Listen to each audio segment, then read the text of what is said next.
আসসালামু আলাইকুম। আজকের লেকচারে আমি মার্কভ চেইনের একটি গুরুত্বপূর্ণ কোশ্চেন সলভ করব। সো আপনারা জানেন যে মার্কভ চেইন হলো আমাদের একটা ম্যাথমেটিক্যাল সিস্টেম।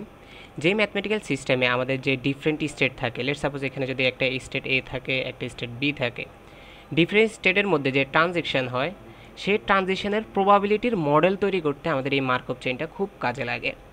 তো চলুন এই মার্কভ চেইনেরই আমরা একটা কোশ্চেন সলভ করি।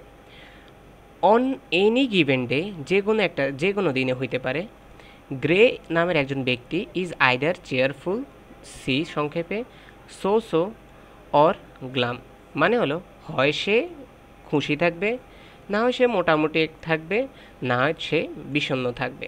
তিনটা ঘটনা ঘটতেছে এখানে।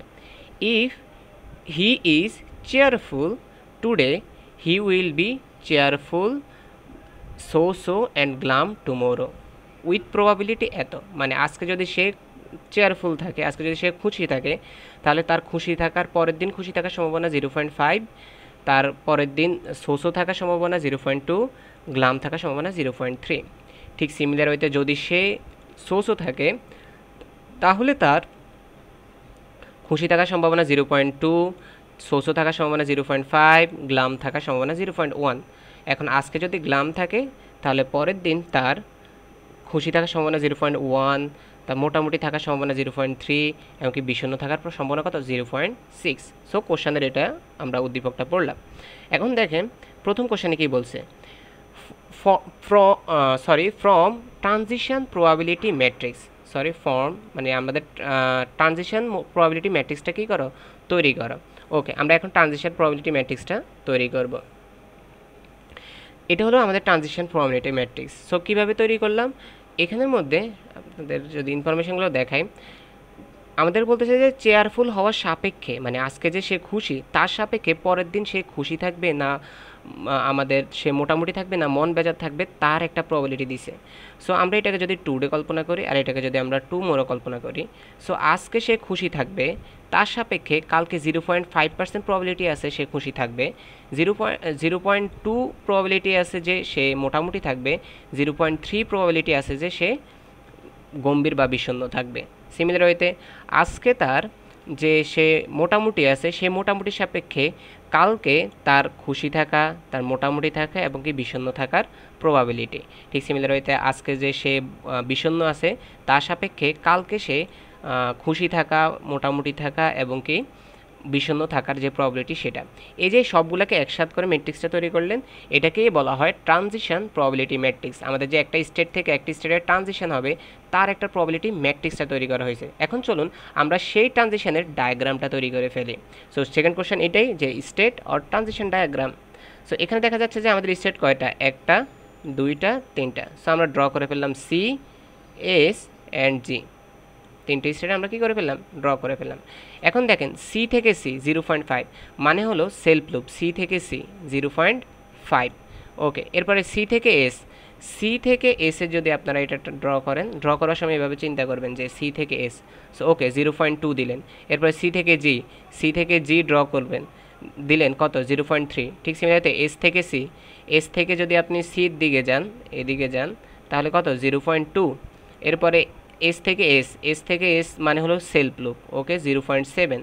এরপরে এস থেকে জি 0.1, এস থেকে আমাদের জি 0.1। এরপরে হলো জি থেকে আমাদের সি, জি থেকে আমাদের সি এই লাইনটা, এরপরে জি থেকে আমাদের এস এই লাইনটা, এরপরে আমাদের একটা সেলফ লুপ আছে জি থেকে জি মানে 0.6। সো এইভাবে আপনারা আমাদের যে ট্রানজিশন ডায়াগ্রামটা আছে সেটা ড্র করে ফেলবেন।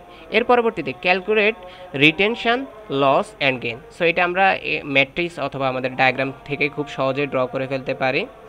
সো এখানে আমি আগে থেকে করে রাখছি, দেখেন যেভাবে আপনারা রিটেনশন, আমরা কি দেখছি কোশ্চেনে, আমি এগুলো লিখে রাখি, আমরা দেখছি তিনটা জিনিস বাইর করব। রিটেনশন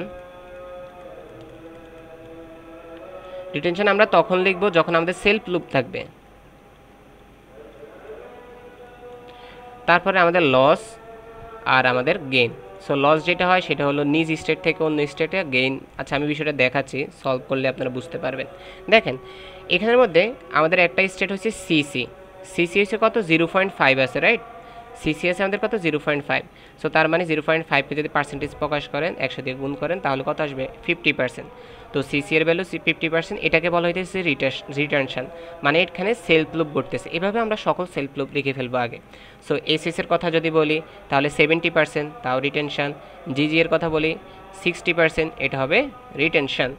এর পরবর্তীতে আমরা বাকিগুলা বের করি। সো আমরা কি কি বের করে ফেলছি, আমরা অলরেডি দাঁড়ান একটু, হ্যাঁ, সো আমরা অলরেডি এইখানের যে সেলফ লুপটা, এখানে যে সেলফ লুপটা, এখানে যে সেলফ লুপটা, এই তিনটা ভ্যালু বের করে ফেলছে। এখন আমাদের বাকি কি আছে, সিএস, সিজি, এভাবে অন্যান্যগুলা।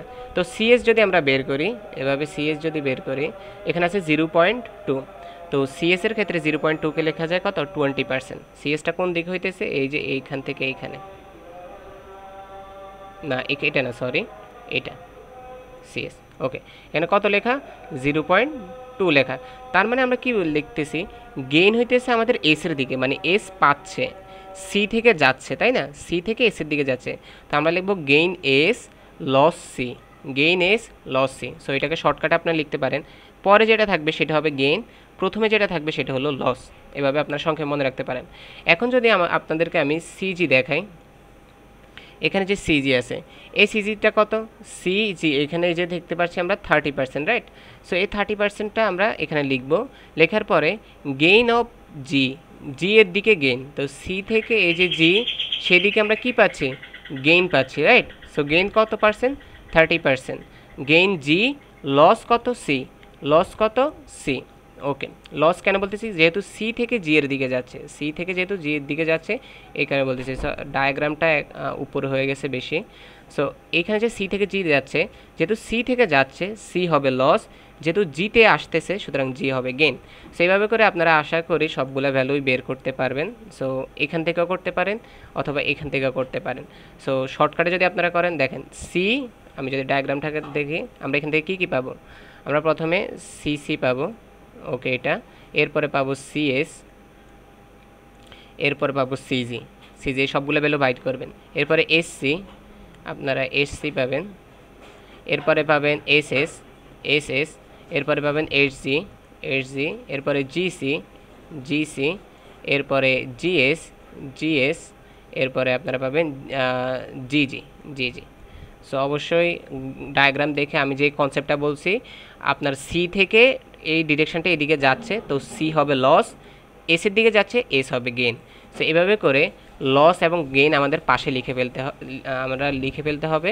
সো সিএস, সিজি, এসসি সবগুলো ভ্যালু আমি বের করে রেখেছি, আপনারা অবশ্যই নিজের খাতায় এগুলো করে রাখবেন। দেখবেন যে কে লস হইতেছে কে গেইন হইতেছে, এটাই শুধু এক্সামে দেখাইতে হবে। দেখেন কোশ্চেনটা এমনই বলছে যে আমাদেরকে রিটেনশন, লস অ্যান্ড গেইন এই তিনটা জিনিস দেখাইতে হবে। সো কোন স্টেট থেকে কোন স্টেটে যাওয়ার সময় কী লস হইতেছে কী গেইন হইতেছে, এটাই শুধু দেখানোর বিষয়। ওকে, আশা করি সবাই এটা বুঝতে পারছেন। এই দুইটা যেভাবে বুঝে দিয়েছি, বাকি এই চারটা আপনারা অবশ্যই বের করে নেবেন। সো সবাই ভালো থাকবেন, আসসালামু আলাইকুম।